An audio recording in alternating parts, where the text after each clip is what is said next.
All right, mga kababayan, mga kaibigan, mga katokis, mga kapots, kamusta po kayong lahat? And once again, welcome po dito sa Simply Tokis Vlog. Tayo po ay magbibigay ng maiksing komento, opinion at reaksyon sa mga mainit na usaping pangpolitika sa ating bansa. Pag-usapan po natin mga kababayan, dalawang bagay po. Isa po dyan si Senator Pampilo Ping Lacson at ganun din po ang former senator na si Coco Pimentel, no? Kasi meron pong medyo komento po si former senator Coco Pimentel tungkol po dyan sa impeachment case. Okay, so shout out po lahat sa inyo and may God bless us all. So unahin po natin mga kababayan ang sinabi po ni Ping Lacson, bakit daw siya nag-abstain sa boto niya? No, biruin nyo, 19 ang bumoto to archive the impeachment case laban po dyan sa inyong pusit na Vice Presidente at 4 ang bumoto ng no to archive at isa ang nag-abstain, yun nga po si Ping Lacson. At malaking kritisismo po ang nakuha niya dyan, no? Pakontra-kontra ka pa kay Marcoleta kung ano-ano pang pinagsasabi mo, akala nila ay you are leaning to no vote, yung pala ikaw ay mag-a-abstain. Sabi pa ng iba, wala palang bayag itong si Ping Lacson. O ngayon, dumipensa po siya mga kababayan sa kanyang botong abstain. Pumapagitna lang siya. Siguro malay nyo, ma-impluensyahan siya nung mga nasa yes to archive, doon siya papanig. Nakita niya mukhang mahina rin naman, mahina rin to. Dito muna ako, wapakels muna ako sa inyo. Even though na nagdadak-dak-dak ako dito, nagpa-grandstanding din ako. So ito po sa balita ng politico.com.ph. Sumusunod lang sa Supreme Court, Ping Lacson explains abstain vote on Sara Duterte impeachment. O yan, nagpapaliwanag po si Ping Lacson. Dami papaliwanag no? Senator Lacson defended his abstention from the Senate vote to archive the impeachment complaints against Vice President Sara Pusit Tokmol Duterte, insisting, pinipilit niya po, it was not a case of political fence sitting. Political fence sitting, sabi niya, ano bang lagay dyan? Dito ba, malaki ba? Malaki? Dito maliit. Dito tayo. The highest bidder win. Di kaya nakaganon lang siya, nakatambay, nanunood ng away ng magkabilang partido. Sabi niya, wapakels ako dyan. Ngayon, tinira siya. But a matter of judicial courtesy. Ayun naman pala. Kumbaga, sinasabi rin nung parang yes, no? Kasi sabi nung mga yes vote, igalang natin ang desisyon ng Korte Suprema. Yan po ang the highest o the final arbiter. Yun naman pala. Judicial courtesy. Gumagalang lang ako sa sa judiciary, sa mga hukom. Ay, ganun naman pala. Okay, sabi niya dito. I did not play safe. Nabigla naman ako mga kababayan. I did not play safe pa daw. Ano yung boto mong abstain? Safe na safe nga yung boto mo It is neither yes nor no. Di ba? Ano ka? Gitna ako, gitna. Safe ako Tapos sasabihin niya, I did not play safe. I followed the Supreme Court and I do not want to preempt it because it has not issued a final decision. I abstain out of respect for the Supreme Court. Ayun naman pala.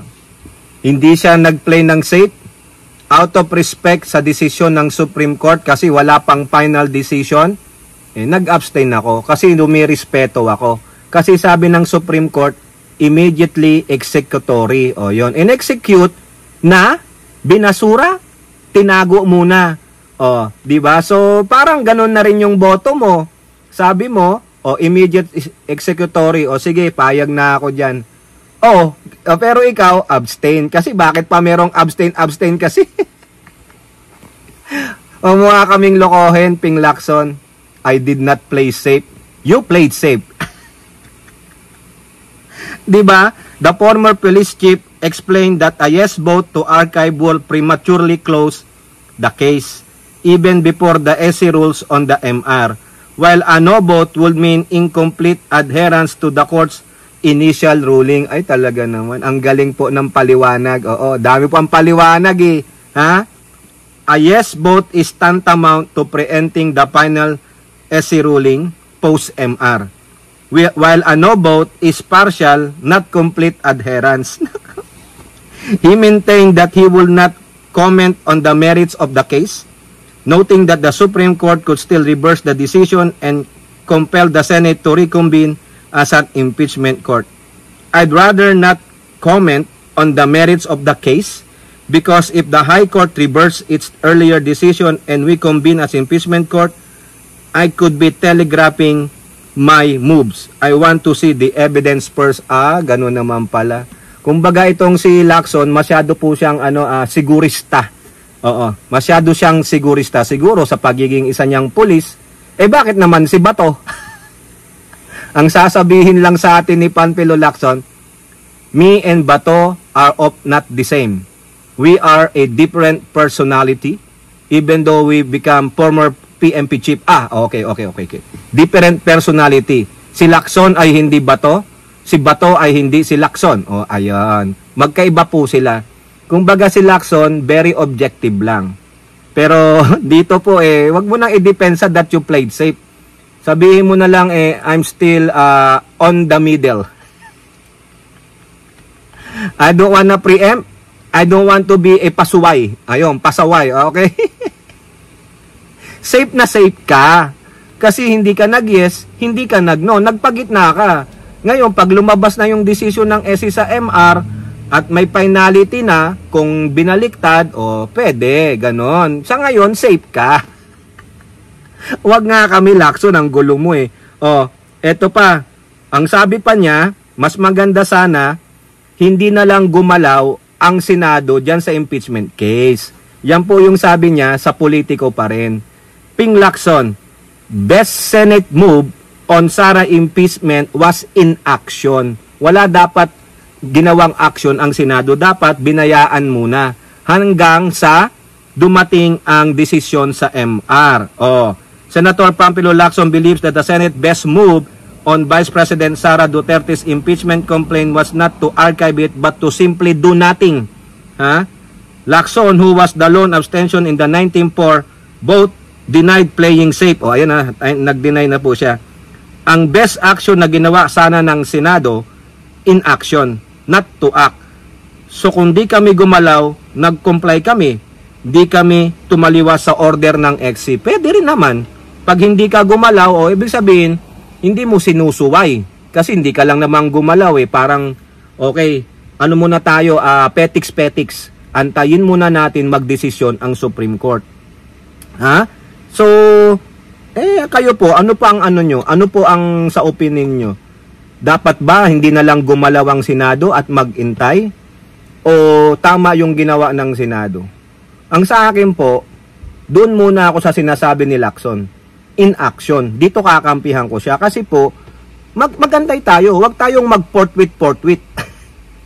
Kasi hindi nyo naman alam yung salitang portwit Even though immediately executory, sinabi bang immediately din? O dapat portwit ang sabihin? Nakita nyo yung kagaguhan ni Escudero at nung mga abogado sa Senado? Sinabi ng Supreme Court, immediately executory. In-execute nila immediately. Ano yung portwit? Kasi dapat nilagay ni Ascuna immediately para sinunod namin. O diba?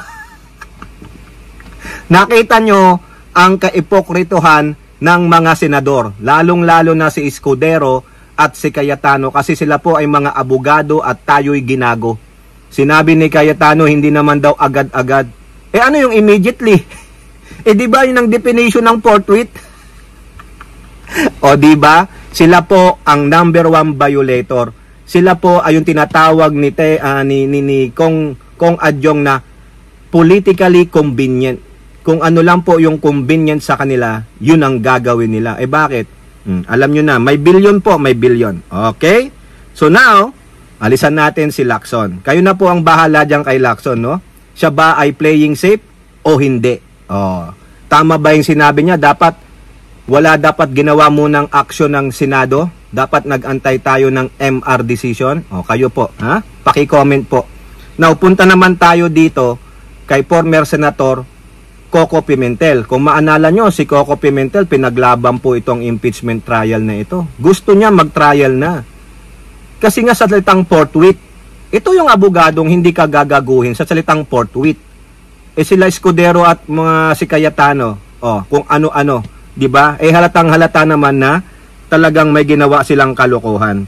Ang sabi po dito ni Coco Pimentel sa politico.com, hindi nag-trial forthwith, pero excited i-archive.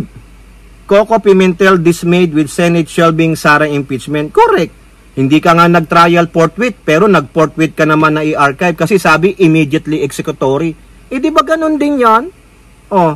Former Senate Minority Leader Coco Pimentel has expressed his disappointment with the Senate's decision to archive the impeachment complaint against Vice President Duterte. He criticized the senators for being excited to dismiss or archive the case as opposed to their slow pace instead of proceeding to trial forthwith as mandated by the 1987 Constitution when the article of impeachment was transmitted in February. Pimentel said the Senate should have taken a different approach. Instead of archiving the case, they should have adopted a motion to defer action and waited for the Supreme Court to resolve the motion for reconsideration filed against its controversial decision that found the impeachment complaint unconstitutional. Correct. Tignan nyo itong abogado ito. Ito ang dapat kailangan sa Senado eh. Talagang totoong abogado. Alam niya ang gagawin niya. Sila Escudero. Alam nila ang gagawin nilang panggagago lalo na sa konstitusyon. Quote, sana wala munang gumalaw. O di ba? Tama yung sabi ni Ping Lacson. In action. Kaya nga inaagrihan ko si Lacson dun eh. In action muna dito. Yun yung sinasabi niyang deeper action. Kasi pag inanalyze mo yung decision, although sinabi na this is immediately executory, inutusan niya ba ang Senado to do something? Di ba? Gamitin natin yung mga logic ng dalawang abogadong si Cayetano at si Escudero. Di ba? Gamitin natin. Ito na po yung ginagawa ngayon ni Coco Pimentel. Binabalik lang sa kanila yung ginawa nilang katarantaduan. Walang utos doon. Masyado namang excited ang Senado to do something. Bakit nga naman sila excited? Mga kababayan, sa palagay nyo, bakit excited? Alam na. Excited eh. May dumating kasing kekwa. Ayun lang yun. Nakakalungkot. Marami sa ating mga kababayan nagtatanong sa mga aksyon ng Senado, bakit hindi sila excited sa isang bagay, pero excited sila sa iba? Correct. Siyempre, dun sa isa, kung forthwith, mabubukalkal. Baka dawit pa sila, lalo na yung laging may Holy Spirit daw. Mas maganda nga namang katigan mo na lang yung immediately kaysa sa forthwith kasi mabubuko ang Holy Spirit na nagsisinungaling. Di ba? Tama, mali. Pimentel, a lawyer, argued that the Supreme Court can still correct its ruling, especially since the appeals have pointed out alleged factual errors. Ayan, buti naman. Okay. He also noted that the Supreme Court order for Vice President to comment on the motion for MR is an indication that the High Court may be serious about revisiting the case. Lumalabas na seriously i-review ito ng Supreme Court. Tignan nyo naman ito. Napakahusay na itong sinayang. Kaso over na po sa kanyang term. Okay. O kayo po, ano po ang inyong masasabi? Comment down below and don't forget to like and share. Hope to see you in the next videos. Bye-bye. God bless.